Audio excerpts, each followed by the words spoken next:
మీ బంగారం తాకట్టులో ఉందా? విడిపించుకోలేక ఇబ్బందులు పడుతున్నారా? అయితే మీ బంగారాన్ని వెంటనే విడిపించి కొంటాం. గణేష్ గోల్డ్.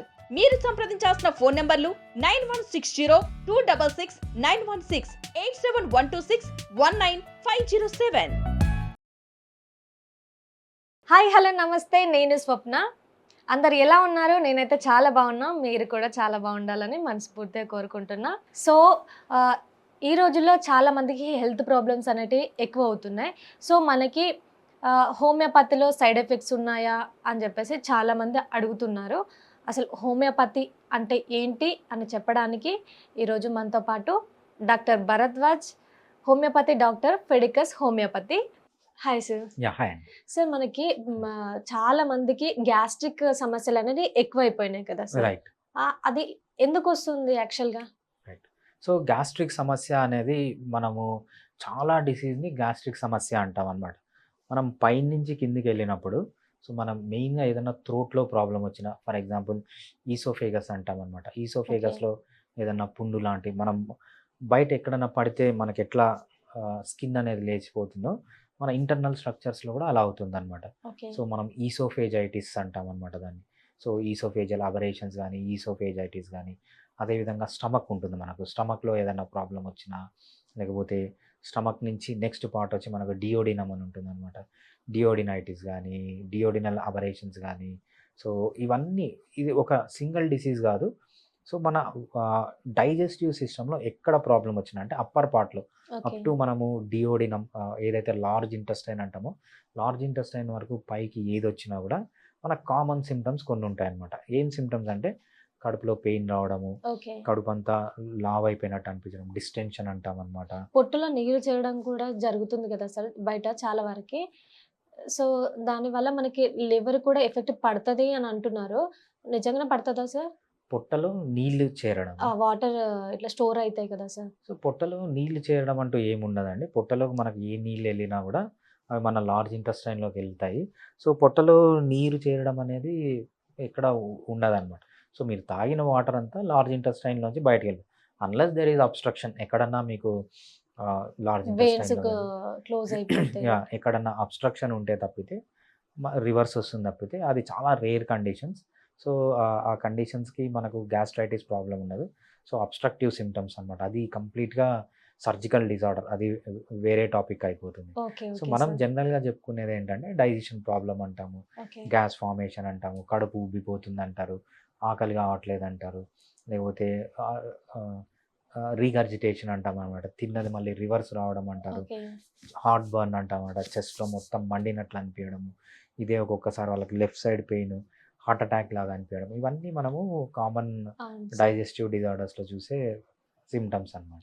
సో యూత్ కూడా రైట్ సైడ్ ఇక్కడ పెయిన్ వస్తుంది అని చెప్తున్నారు. రైట్. అందుకే సార్ అదే మనకు రైట్ సైడ్ పెయిన్ అంటే ఉండొచ్చు, దీనివల్ల కూడా ఉండొచ్చు. సో లేకపోతే అక్కడ మజిల్ ప్రాబ్లమ్స్ ఏమైనా ఉంటాయి, డిఫరెంట్ రీజన్స్ ఉండొచ్చు అనమాట. యూత్ అయినా కూడా సార్, యూత్ అయినా ప్రెగ్నెంట్ ఉమెన్స్ అయినా కూడా ఆ పిల్లలు పుట్టిన తర్వాత వాళ్ళు ఓవర్ వెయిట్ అయిపోతున్నారు, ఓవర్ లాస్ కూడా అవుతున్నారు. ఎందుకు సార్? అంటే ఏదన్నా ఫుడ్ లోపమా? మెయిన్గా వెయిట్ పుట్ ఆన్ కావడానికి డైటే అండి కారణము. సో మనకు ఎక్సర్సైజ్ అనుకుంటాము, కానీ ఎక్సర్సైజ్ ఇంపార్టెన్స్ ఉంటుందని అంత ఎక్కువ ఇంపార్టెన్స్ ఉండదు. సో మెయిన్గా డైట్, ఎస్పెషల్లీ కార్బోహైడ్రేట్ తీసుకోవడం వల్ల. కార్బోహైడ్రేట్ అంటే ఏంటంటే ఫస్ట్ షుగర్స్, తేనె కానీ, బెల్లం కానీ, చక్కెర కానీ ఇట్లాంటివి వాడడము. నెక్స్ట్ ఏంటంటే పిండి పదార్థాలు. సో మనము సీరియల్స్ అంటాం చూసారా, రైస్ కానీ, వీట్ కానీ, మేజ్ కానీ, జావర్, బాజ్రా, రాగి, జొన్నలు, సద్దలు, అరికలు, ఏవైతే పిండి పదార్థం అంటామో ఆ పిండి పదార్థం తీసుకోవడం వల్ల కూడా ఒబేసిటీ వస్తుంది. దీని తర్వాత ఏంటంటే ఫ్రూట్స్ అంటే తీయగా ఉన్న ఫ్రూట్స్, మామిడి పండు, ఏవైతే ఎక్కువ షుగర్స్ ఉంటాయో ఆ షుగర్స్ తినడం వల్ల కూడా ఒబేసిటీ వస్తుంది. దీంతో పాటు omega-6 ఫ్యాటీ యాసిడ్స్ అంటాం అనమాట. omega-6 ఫ్యాటీ యాసిడ్స్ అంటే ఎస్పెషల్లీ మీరు sunflower oil, safflower oil, seed oils నుంచి ఏదైతే ఆయిల్స్, పల్లి కాదు, పల్లీలో మళ్ళీ పల్లి సీడ్ అయినా కూడా అది డిఫరెంట్ ఆయిల్ అనమాట. దాంట్లో omega-6 తక్కువ ఉంటుంది. సో పల్లి oil good oil. First best oil వచ్చి మనకు కోకోనట్ ఆయిల్. కోకోనట్ ఆయిల్లో మనకు ఆల్మోస్ట్ 0 omega-6 ఫ్యాటీ యాసిడ్స్ ఉంటాయి.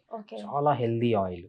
సో ఆలివ్ ఆయిల్ కూడా హెల్దీ కానీ బట్ మనకు ఒరిజినల్ ఆలివ్ ఆయిల్ అనేది దొరకడం చాలా కష్టం. ఓకే. సో మనకు అందుబాటులో ఉన్న ఇండియన్స్కి అందుబాటులో ఉన్న బెస్ట్ ఆయిల్ ఏంటంటే కోకోనట్ ఆయిల్. దాని తర్వాత ఇంకేది యూజ్ చేయొచ్చు సార్? దాని తర్వాత పల్లి ఆయిల్. పల్లి ఆయిల్ Okay. సీడ్ ఆయిల్ అయినా కూడా అంటే ఒమేగా 6 ఫ్యాటీ యాసిడ్స్ వేరే ఆయిల్స్తో పోలిస్తే తక్కువగా ఉంటాయి. Okay, around sir. 25% ఉంటుంది, బట్ వేరే ఆయిల్స్తో పోలిస్తే తక్కువ. అది పల్లి నూనె ఏమంటారు సార్ దానికి తినడం వల్ల కొవ్వు ఎక్కువైపోతుంది లైక్ అని చెప్పేసి వాడట్లేదు. అందరూ సన్ఫ్లవర్ యూజ్ చేస్తున్నారు కదా సార్? సన్ఫ్లవర్ కంటే పల్లి ఆయిల్ 100 రెట్లు బెస్ట్. ఓకే. సో పల్లి ఆయిల్ తిన్నా వెయిట్ పెరుగుతారు, సన్ఫ్లవర్ ఆయిల్ తిన్నా వెయిట్ పెరుగుతారు. ఓకే. సో మీరు ఏ ఆయిల్ తిన్నా దాన్ని ఖర్చు పెట్టాలి, ఏ అవును. ఆయిల్ తిన్నా దాన్ని ఖర్చు పెట్టకపోతే వెయిట్ పెరుగుతాయి. అవును సార్. సన్ఫ్లవర్ ఆయిల్లో ఏంటంటే ఒమేగా 6 ఫ్యాటీ యాసిడ్స్ ఉంటాయి. ఓకే. ఇవి త్వరగా మిమ్మల్ని ఏజ్ చేస్తుంది, అంటే మీ జాయింట్స్ని బాగా డ్యామేజ్ చేయడం, స్కిన్ను డ్యామేజ్ చేయడం. అంటే మీకు మీ ఏజ్ 20 అయితే అది 40 ఇయర్స్గా మారుస్తుంది అనమాట. Okay sir. ఆ కెపాసిటీ ఒమేగా 6 ఫ్యాటీ యాసిడ్స్కి ఎక్కువ ఉంటుంది. Okay. Sunflower oil, safflower oil దేంట్లో అంటే almost 60 to 70% omega 6 fatty acids ఉంటాయి. మనకు పల్లి ఆయిల్లో అరౌండ్ 20% ఒమేగా 6 ఫ్యాటీ యాసిడ్స్ అంత ఉంటాయి. ప్రభావం ఉంటుందా సార్? డెఫినెట్గా. Yeah, okay. Thank you sir. Thanks అండి. Thank you so much.